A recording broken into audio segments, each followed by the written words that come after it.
much, everyone. It's great to be here. As Ken mentioned, I live here in San Mateo, and I've been in the county for 10 years now, and I really enjoy it. Phil and I will be talking about public spaces in our street environment today, and it's a concept that is really growing rapidly. I will be bringing up some Swedish examples towards the end, as I am Swedish. And I want to start off by just giving you a few images of public spaces in the street environment in San Mateo. Bike corrals, for instance, have been implemented just in the past year, and they're great because they're increasing the visibility for pedestrians and drivers and cyclists as they're moving through intersections, right? So we often have these corrals near the intersections. So instead of having a big pickup truck or similar in this parking spot, now we have bikes there. So it increases the visibility. It also increases the visibility of bikes in the downtown. And many of these are often full, as you might have seen. We also have some improved alleys, and the Main Street alley near the theater and the parking over there is one, and the other one is here around Draper University between 3rd and 4th Avenue. So streets, in many cities, streets take up about 30% of the land area. In San Mateo, it's roughly 22%. The missing 6% is water. So if we add the water to the parcels, we have 78% parcels or land or water and 22% streets. So we've done a good job efficiently using our land area here in San Mateo. What we can do with this area is to further think about ways to improve the environment for people who don't necessarily drive. In the past, we've planned our streets for driving and not so much for biking or walking, unless it's in a main street or a downtown environment. And now we're starting to shift more towards a shared environment, a public environment, and turning the streets into public space, especially where we have a lot of pedestrians and cyclists, school children, senior housing, and similar. Around employment centers as well, where we have a lot of people crossing and moving along the street, we should try to make it more into a public space than it might be today. And here are a couple of examples of temporary parklets, and Phil will go into more detail about the parklets that were tested just in the spring on around Innovation Week.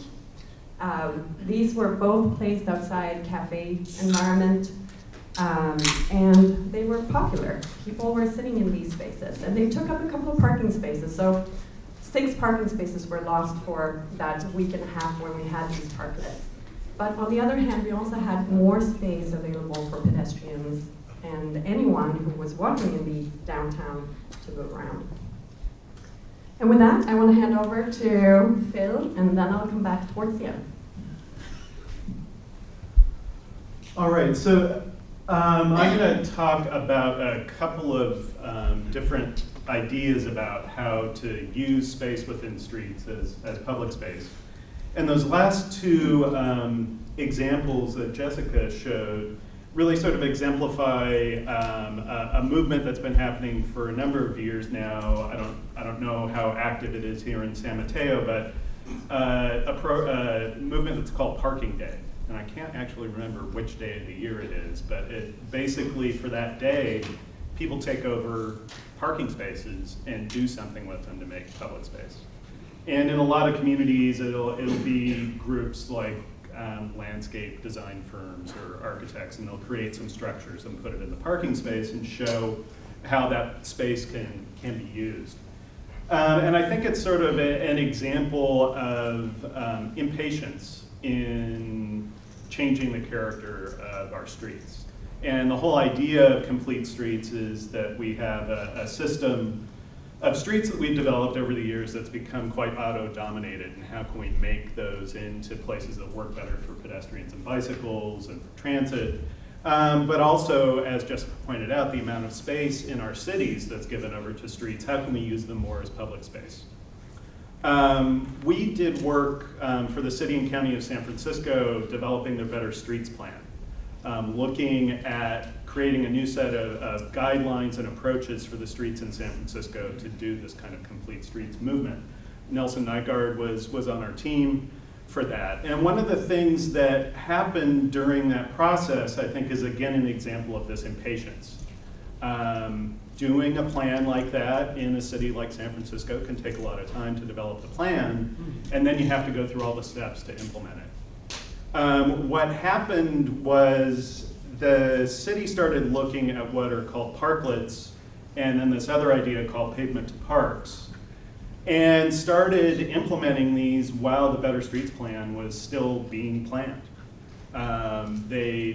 Pressure from the neighborhoods, from other groups to start making changes in the streets. So they came up with a methodology to do that using these two programs. This slide is a little bit out of date at this point, but the idea of parklets is to utilize the parking spaces as public space. Probably about a year ago, there were on the order of 20 in San Francisco that have been built to date. They're probably already up to around 40. And there's still a number more that are being planned. They've been so popular in some areas of the city that they're actually not approving permits in some areas for parklets because there's so many of them that have happened. Yeah. I've never seen one. Could you briefly describe what they are? Yeah, I'll get into that in a second. I have a lot of images of those.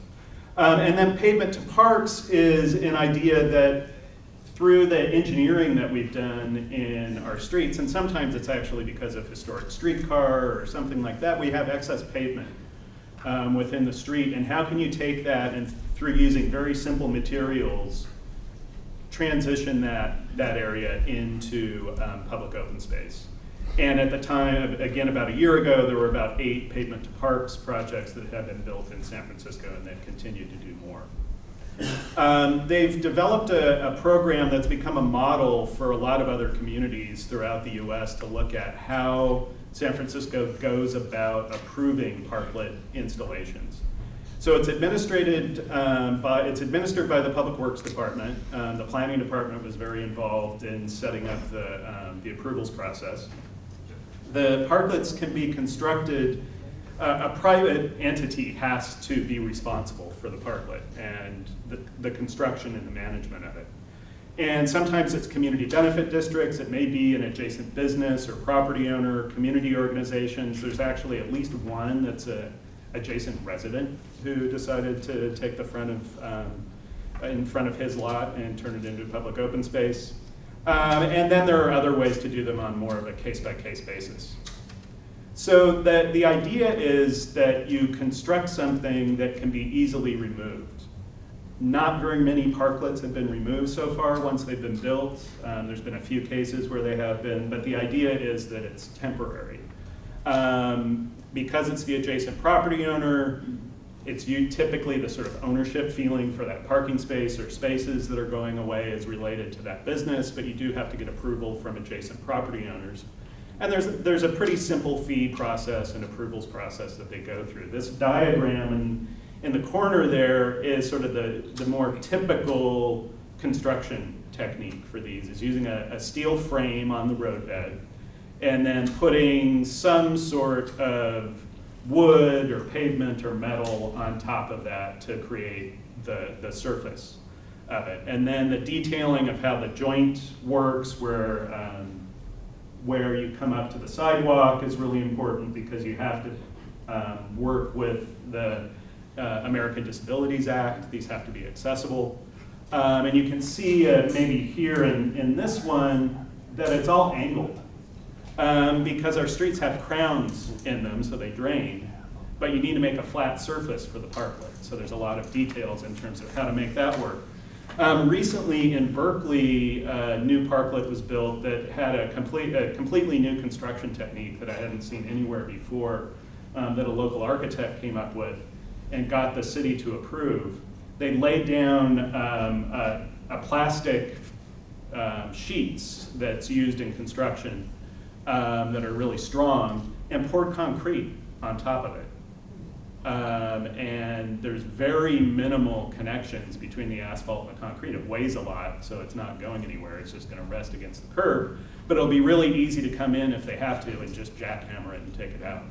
But you can really deal with all the complexities of building these frames to be level. You have concrete, and it wants to be level. So really interesting. It's going to be interesting to see how that one ages and works. Really simple forms that the city has put together to take you through the approvals process.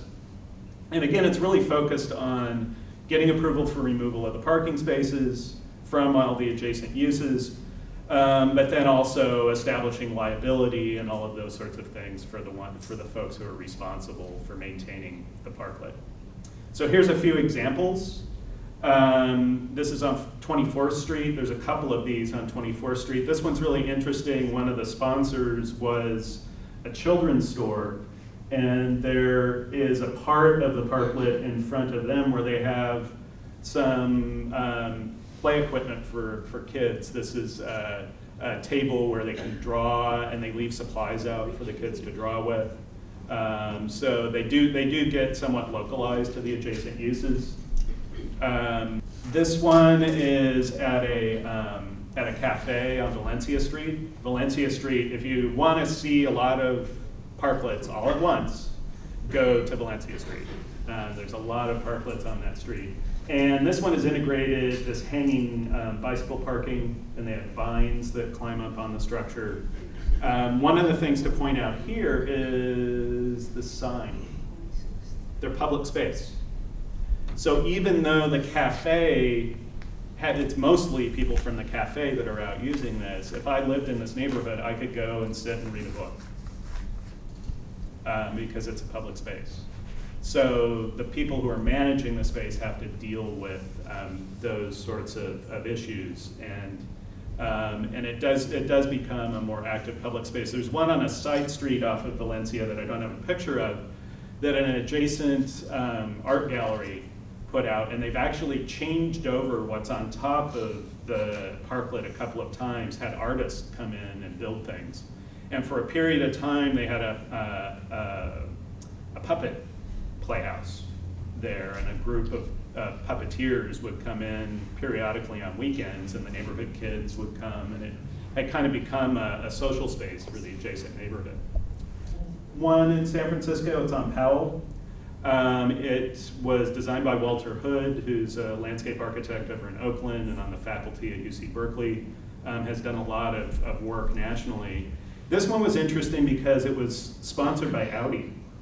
And it goes on for several blocks along Powell Street on both sides of the street, is really pretty heavily used by the tourists and other traffic of folks walking up and down the street. There's nothing on the parklet anywhere that says Audi, but they got to do a launching opening that had a lot of Audi stuff, but that was it. So that you can do, San Francisco set it up so you can have corporate sponsoring of things, but again, they control it because it is public space. So a lot of cities now have started doing these. You can see them popping up really all around the country. Chicago, they call them people spots. Los Angeles has done a few. I think Los Angeles might have had one of the first ones to be run into by a drunk driver. I saw an article about that a couple of weeks ago, but they're rebuilding it and putting it back in. Philadelphia, New York, Long Beach has quite a few. Oakland has started doing some, and then as I said, Oakland has one, and they're getting ready to do another one. Another idea that's somewhat related, it's this idea of how do you repurpose space within the curbs, is what's called pavement to parks. And there is one of these at an odd intersection on where Castro and Market come together that is designed to actually allow the streetcars to come through if they need to, because there's sort of a bypass track. New York has done quite a few of them, but other cities have experimented with these or are doing them. New York has a very extensive program. Some places, this example in the lower corner over here is really more of a built improvement in in Tucson, Arizona, where basically what they did is built a new curb out where the street really needed a curb, tore out the asphalt, and turned it into a small neighborhood park. So it isn't always these kind of temporary structures. It can be a little bit more permanent. Oakland did an experiment with one. We did some early conceptual design for it. Rebar, who is a landscape firm in San Francisco, did the final design for that, and the city has decided now to rebuild the street and enlarge the plaza that's here rather than turning over the whole street into a plaza. So it's an idea that can be used to experiment. Oops, wrong way. Here's an example in Philadelphia.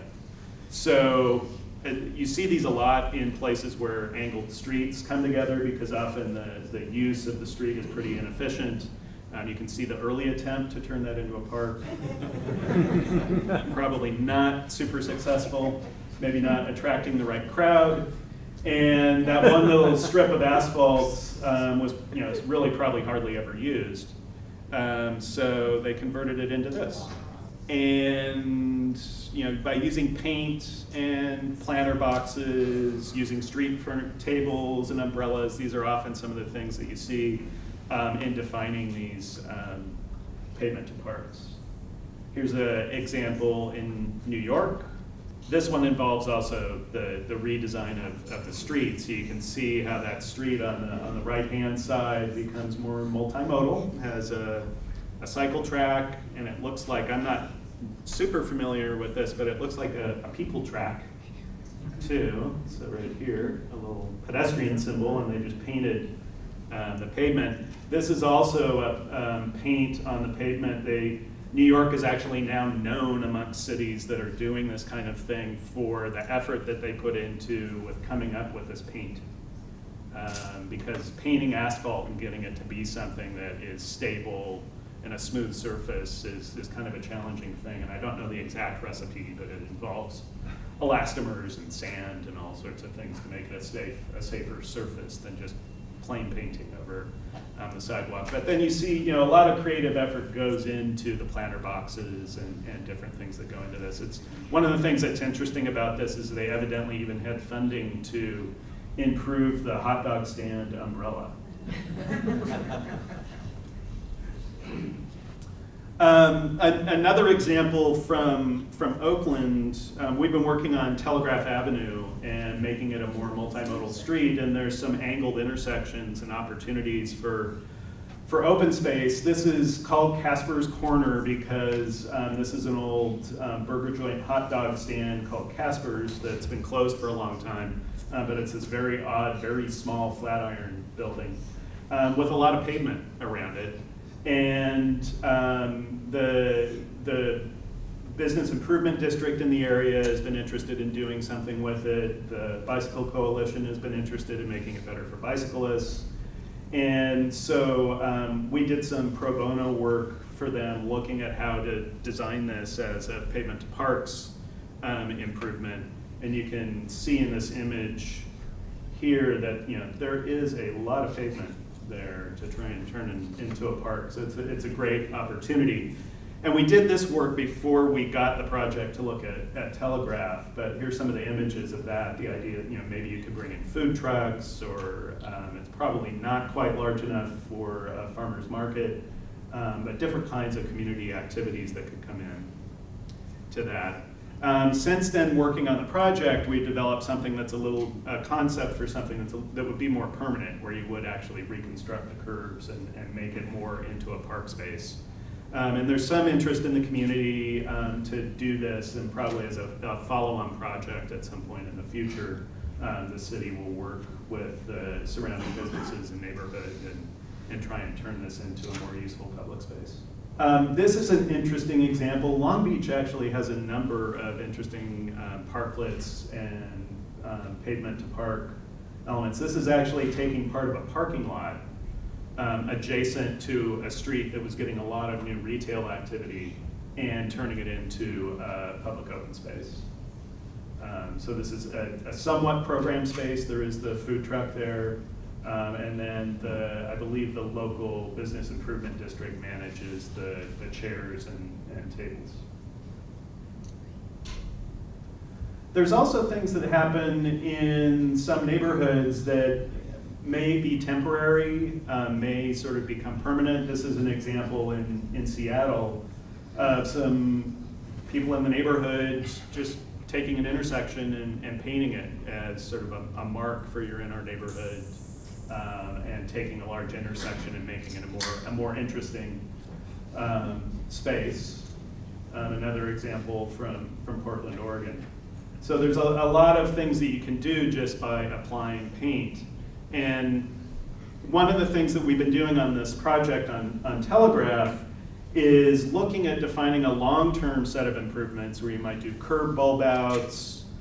This is an example of using a bulb out as a platform for buses to stop at, having the bicycles pass behind. And it might be possible in the initial phases of the project to build some of these as parklets so that you're not going to the cost of pouring all the concrete and putting in a permanent structure, but go ahead and do something on more of a temporary basis. And then these might be able to be reused as the permanent improvements are made. You can also do things with shortening crossings, using planters and paint to define areas that ultimately might become full bulb outs to shorten the crossing for pedestrians, to protect in a median refuge. And one of the things that we did for this project, there's been a whole discussion going on about what the bicycle treatment should be along Telegraph. And the Bike Coalition really wants to see what's called a cycle track built. So they convinced the city for Bike to Work Day to let them take a block of one side of Telegraph and build a temporary cycle track. So we and the Fair and Piers was the transportation consultant on the project we're doing on Telegraph. We went ahead and volunteered some time and developed some plans for them to do this improvement to the street for Bike to Work Day. So a quick sketch on the bottom, and then the built project on Bike to Work Day. And this really was just paint and planters. That's Jonah Chiorenza, who was the project manager with us on the project, out the day before, applying some paint. These little cutouts at the bottom, sort of like the stencils that they really use to paint streets, but more ad hoc. So putting down pavement markings, and then putting up some places cones and signs. But working with the transportation department and getting the approvals to do this, and then setting it up for the day. And it was really cool to see, to have people were able to get this experience of what it would be like to be in a protected lane like this for at least a block. The mayor and most of the council members came by at some point during the morning. Really cool experience for people. So there are things that you can do that are really more experimenting. There are also groups around the country that do pavement to parks more as sort of urban guerrilla street redesign. I was at a conference where some bicycle advocates in Kentucky, I think in Louisville, for I can't remember what, it might have been Bike to Work Day, there was a street that was controversial about whether or not it should have bike lanes. And so they said, well, we'll go out and we'll paint bike lanes. We'll use a water-based paint and it'll come off the road afterwards, and we'll just do it for the day and see how it works. Somebody didn't get water-based paint. So they painted like 3 blocks to do this. Interestingly, the guy who was with the Bike Coalition and sort of got in trouble for doing that is now the bicycle planner for the city. So I guess it ultimately ended up working out. But that, so that's what people saw. They just came, and it was interesting. Some people had no idea that it was happening, so they just came cycling on Telegraph Avenue and, what is this? And I think some of them hoped it was going to be a permanent improvement, but we'll see what happens with that. But so there's some really interesting things that you can do with these that can be low cost and that can allow you to do some experimenting. And I think that's one of the things that I find really exciting about some of these concepts. And some of this comes, another place that some of these things happen is this idea of Sunday streets or cyclovia, taking a day and taking a street or a series of streets within a community and shutting them down for public use And often what happens in these is that people see a different way that streets can be used. And the Bike Coalition in the East Bay a couple of times with, well, at one time with the one in Berkeley, actually did some of this painting of a street to show people how this one cycle improvement could work. So it's an opportunity to experiment, but it's also a way that people start experiencing streets differently. And I think part of the aspect of the way that people experience the streets in these relates to what Jessica is going to talk about in terms of shared streets. So let me turn it over to her. So yes, this is kind of an introduction to shared space, which I will be talking about. And before I do that, I just want to say that many of the initiatives that now are happening in this temporary way. They're starting off as temporary solutions, and you don't necessarily spend a lot of money, but you get the message out and people try it out and really enjoy it. And shared space, I'm going to give you the definition. In the picture to the left, or to your right, you have pedestrians, cyclists, cars, service vehicles, all sharing the space.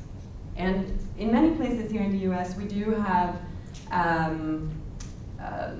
pedestrian malls that are completely closed off to cars. This is a concept where you're actually allowing cars to drive, and even transit, drive slowly through a pedestrian area. And so they work very, very well in locations where you have a lot of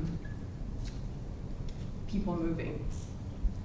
What you do is that you remove the curbs, the striping, the traffic lights.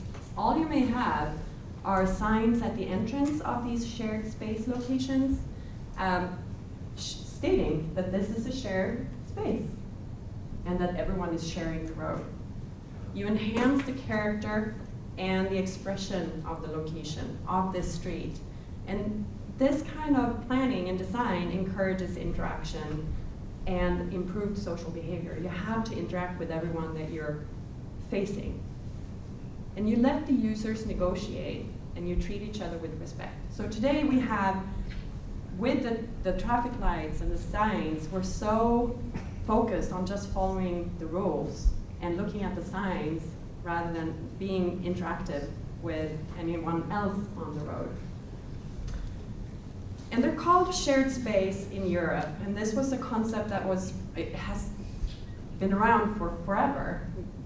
Our first streets were shared space, where we shared the road, where pedestrians shared the road with horse carriages and cyclists or bikes. And it was born here recently, 20 to 30 years ago in Holland. And what you see down here, the woonurban, was how it really started. Wonen means to live, and urb is a neighborhood or a little district or an area, so living areas. And so these were primarily in residential areas that they were implemented in order to encourage children to play and for anyone living in the neighborhood to walk around and enjoy the neighborhood that they were living in. Here in the US, we now call the concept more shared streets, but you'll see a lot of other names for it. Integrated street design, which just means that it's integrated for everyone. Naked streets, because you remove all cues and lights and striping. Home zones in the UK. So many of these names apply to the same concept. And here are the signs and the rules that we follow when we're out driving. In a shared space, we have to rely on connecting with people. And that may be cyclists, it may be pedestrians, it may be road or drivers, the transit or the bus driver. You all need to negotiate and decide who goes first and who goes where. In the woonurban concept, which you see here, the living area, you might have seating, clearly marked entry with some kind of sign saying that this is a shared space. You use different paving materials in order to guide drivers, for instance, and cyclists where to move a little bit faster and where it's safe to be seated or be playing. You use planters and trees and vegetation.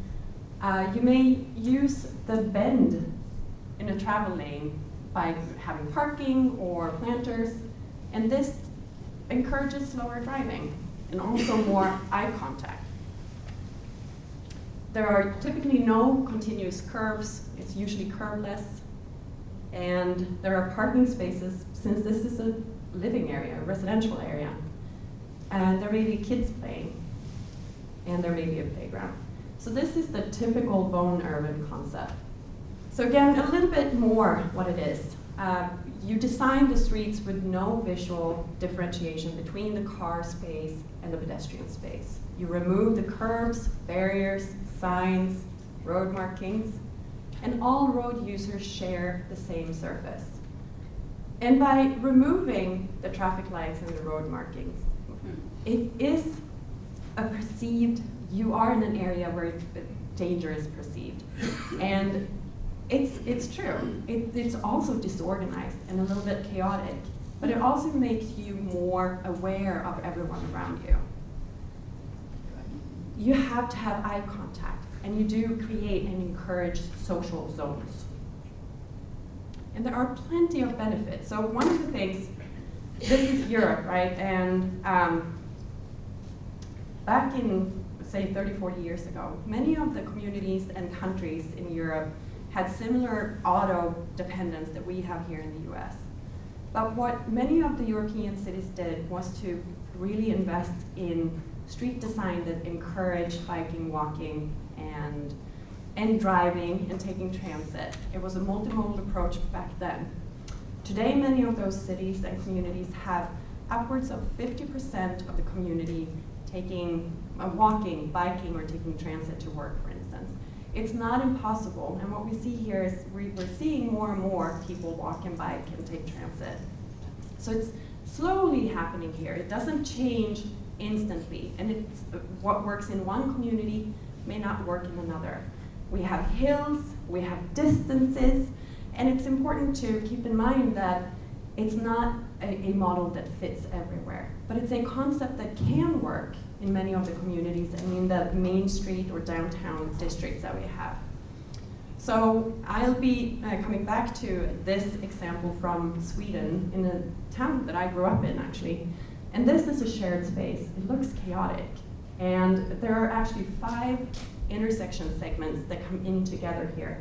And it's, you see the vehicle speed drop, but there are no severe crashes between cars, pedestrians, bicyclists.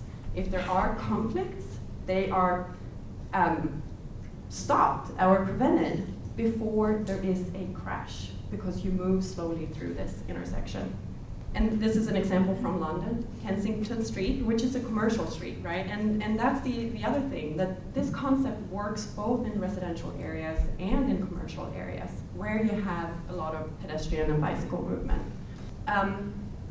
Again, vehicle pedestrian crashes are significantly reduced. And this to the right here is so you have the before picture to the left. And you see the signals and markings and striping and everything like a typical intersection.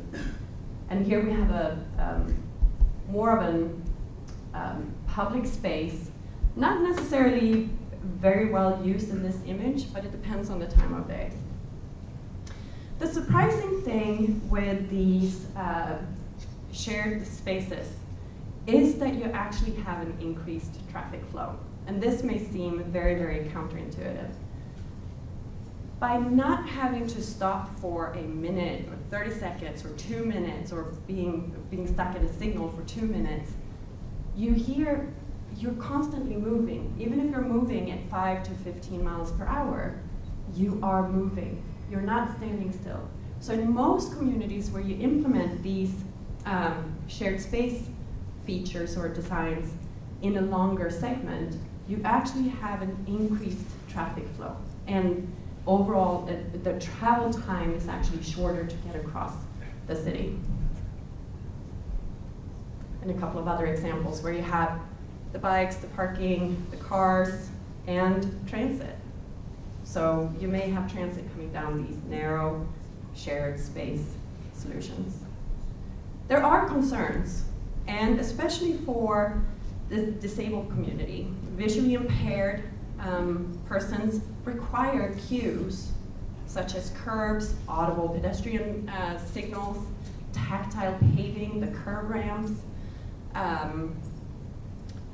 in order to move around in a community. So a lot of design has been happening around that concept. How do we ensure that a visually impaired person can guide his or her way through a shared space? How do we ensure that we use paving materials that are not obstructive for a person in a wheelchair and or mom with heavy strollers, for instance?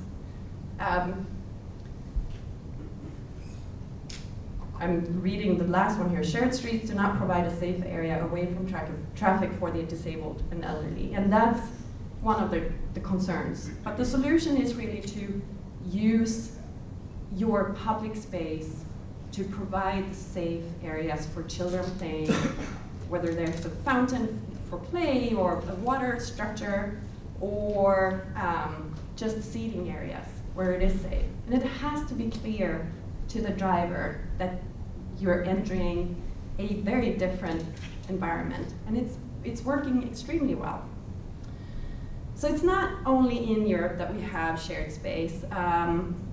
Harvard Square in Cambridge was one of the first real shared space designs in the US, where some hours during the day it is you're allowed to drive through here. And it's working out very, very well. As you know, it's a very pedestrian-focused area. Los Angeles has a good example where transit runs through in a curbless street. In Portland, too, where you have the mix between pedestrians walking pretty much right in front of the light rail car. And just quickly, since I am from Sweden, I have to just bring in a few Swedish examples. This is a before picture where you actually have a public space, right? But it's not very people-friendly. And now what we've done is turn this into a more, you have removed the curbs and the traffic lights and the stop signs, and it's a more shared area. And the thing that has been noticed is that motorists yield to pedestrians in these environments to a much higher degree than in typical conventional intersection. Here's another before and after. It becomes a big plaza that you can use for various purposes. And here, back to the case in Norrköping where I grew up. This building here, the brick building, is a college or university. And so there's a lot of movement up and down this street, pedestrian movement coming here and going down into downtown, which is about a 10-minute walk from here. But you had this massive intersection with 5 legs feeding into the intersection. Afterwards, you still have some guidance to where to move safely. So you see the same brick building here. And you have this really nice paved area, or cobblestone area. Another before, a very popular grocery store that's now much, much more popular, and now it's very, very active. People enjoy just spending time in this environment. And here you can see the cars moving with the cyclists. For instance, you have this cyclist here, you have pedestrians walking here, and the cyclists coming in here. You've got cars coming from all directions, and all of them need to share the space. So the good and the bad, low speeds, fewer serious injuries. It increases the interaction between users. These are beautiful, appreciated, vibrant spaces. There are downsides. It's difficult for visually impaired people to orient themselves. There may be cobblestones, not necessarily here in the US, but it's common still in Europe. And it's a bad treatment for a person in a wheelchair, for instance. So making sure that you have the right paving materials is important. And it may reduce the mobility for buses and other motorists, but in most cases it actually has the opposite impact, that the travel times along a stretch is reduced. Just gonna quickly go through a couple of examples here in San Francisco and Santa Monica. This is Linden Alley in San Francisco before the shared space. It went through a big process of going from a very typical alley to concept where you have the pedestrian activity and places to sit through detailed construction drawings and accessibility, taking accessibility and ADA into consideration. And this is the final result. It's a much more pleasant environment, but still accessible by car. And the other one is a project that I worked on. I am not a designer, I'm not an architect, I'm a planner, but I had the privilege of working on a true shared space development in Santa Monica. This is along, you see Lincoln Boulevard out here, very similar to El Camino or another huge arterial. There were lots of traffic, coming in from Lincoln, and the auto-oriented uses here and tow trucks moving in through this neighborhood along this street, which is called Longfellow in the Borderline neighborhood. And the street was pretty much just paved asphalt from curb to, or from edge to edge, property line to property line, with tow trucks coming in there regularly. There were also issues with actually prostitution and crimes on this specific street. So the neighbors really wanted to create a much more livable environment. And we went through a long process, public process, of making sure that we accommodated everyone involved, including waste management, fire access, ADA, the Americans for Disability Act, sanitation, trucks moving in and out, and making sure that parking is available for residents living here. Concepts were developed, and renderings were made. And we needed to really think about the materials and the type of lighting, and the lighting on the right was not the one that we ended up selecting. And this is before implementation, what it looked like. And this was the concept that was rendered. And this is the end product. And it was very important to get the solar panels in here for the street lights, the pedestrian lighting, because there was no power available for street lights here. And the residents really wanted it. So all of these concepts were brought into this residential neighborhood for a significantly improved experience for people moving through here. There's a park and a Starbucks on either side of this street, and so connecting those two was important too. So there are a lot of different ways to improve the public space component of our streets, whether it's through parklets and pavement to parks or shared space, and we'd love to open it up to questions for you. Thank you.